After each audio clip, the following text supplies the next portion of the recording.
I believe that hobbies and creative rituals that are integrated into one's life are artistic practices. Patience, curiosity, passion, and to see nature are essential to my teaching practice as who I am as an artist and teacher. I'm going to describe a couple of practices that I find wonderful and life-giving, which have also been part of the rhythms of my life for quite some time. I find that as I nurture and encourage young artists, there are many parallels in the routines, mindsets, and extended time frame that are required within the educational practices. Making naturally leavened bread. I make bread regularly, particularly naturally leavened sourdough bread. I'm not compelled to make bread in order to eat it. I mostly leave that to my family. I'm more fascinated by what our world has given us in a few basic ingredients teamed up with the mysteries of biology. In the air around us and on most surfaces, there are all the microbes needed to create a balanced symbiotic levain that will bring life to flour and water. Yeast and lactic bacteria are all around us, but they thrive in a slurry of flour and water. They multiply and eat and take over the whole mass in a short period of time. They transform it. Fermentation transforms everything. Hours after adding a culture to flour and water, you can make fluffy, bubbly pancakes with it. Flour's well-known gluten strands become balloons that hold the fermentation gases created by the yeast. These balloons are the holes and fluffy texture that we see in a beautiful loaf of bread. I've been making naturally leavened bread for about 20 years, and I find magic and mystery in the process.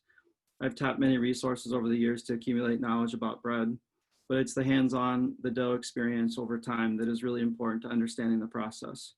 Recipes have many assumptions built into them, like curriculums, and nature doesn't always cooperate. Recently, a friend living overseas didn't have access to commercial yeast and wanted me to share a recipe for baking with sourdough culture. I was ecstatic to share with her.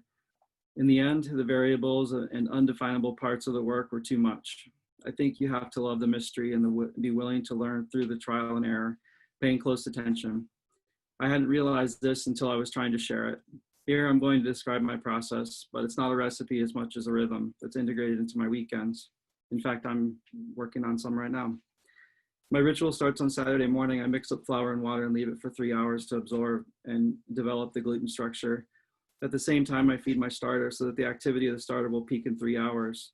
The starter culture or levain is then added to the inert dough and mixed together around 9:30 or 10 a.m. I put salt on top of the dough and let it rest for 30 minutes before mixing it in. Salt will stiffen up the gluten further and also slow the action of the yeast. After letting it rest for another 30 minutes, I start to stretch and fold the dough at 40-minute intervals. This ritual only takes a minute or two, so I briefly visit the dough and then go back to other activities. After 3 to 5 stretch and folds, the dough has changed its composition and it has become more cohesive and taut. Now the dough can rest for another 4 to 6 hours as it rises to about double its original volume. It's alive, strong, and jiggly. After dinner, I divide the dough into 2 masses and gently stretch and fold it up a few different ways to create a compact package, while still being careful to keep the internal bubble structure intact. The loaves will be dropped into proofing baskets and into the fridge for a slow fermentation and final rise. In the morning, the oven will be heated wicked hot, and each loaf will get a turn in a lidded Dutch oven where the moisture from the dough creates a steamy environment, perfect for an uninhibited expansion, or oven spring, as bakers call it. The bread pops into a sphere of stretching and expanding grain, and then, after the lid is removed, it bakes to a golden crackly crust, burnished and full of tiny fermentation bubbles on the surface. As the loaves cool on the counter, I'm satisfied and happy to share this wonder with my family. To be honest, I don't want to wait till next weekend. I want to start another batch tomorrow, but alas, supply and demand is a real thing.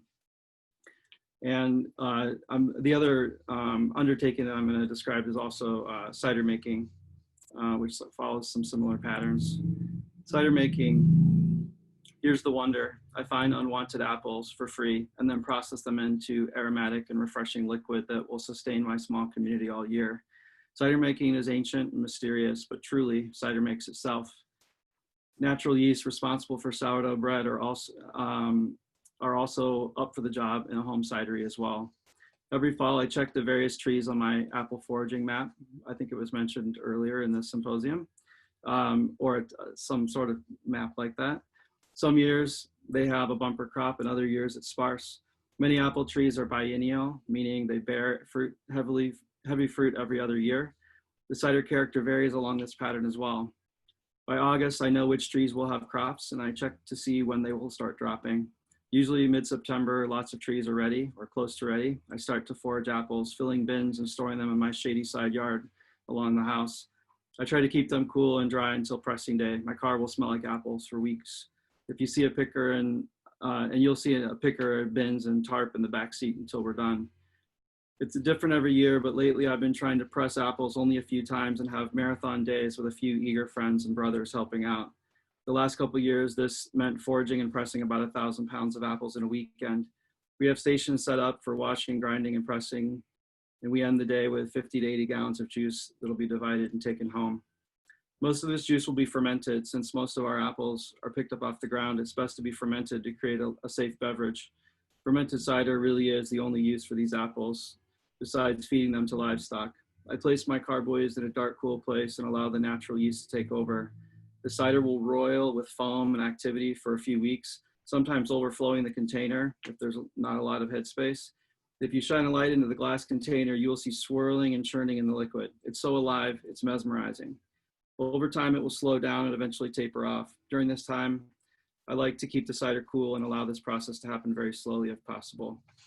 The cider will retain more aromas and flavor if the ferment isn't too vigorous. When I pop the bread dough in the fridge overnight, I'm slowing down the fermentation to build flavor.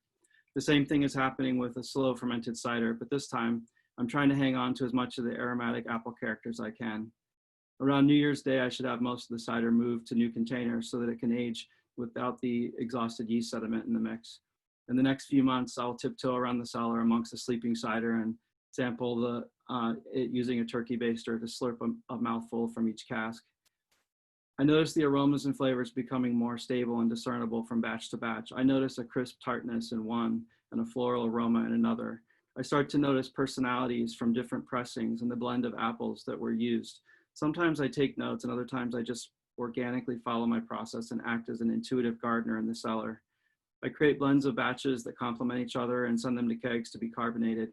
In March or April, about 100 gallons of cider is hitting peak, and we start to consume it and share with family and friends. The cider being ready for communal gathering is a reason to celebrate. Cider makes me smile and marvel. Dropped apples picked up and nurtured through nature's mysterious microbial alchemy emerge into the bright spring days as a perfect flavor expression of the coming summer. Cider takes a whole year to make, and it starts with observing the apple blossoms in the spring as they give you a hint at the fruit that will follow. These interests in gardening, fermenting, baking, orcharding, and bike building have bubbled over into my teaching life and seem to show a pattern of how education and other creative practices are integrated and intertwined. I find life with students in the studio. I'm at my best when I'm curious, passionate, optimistic, digging deeper.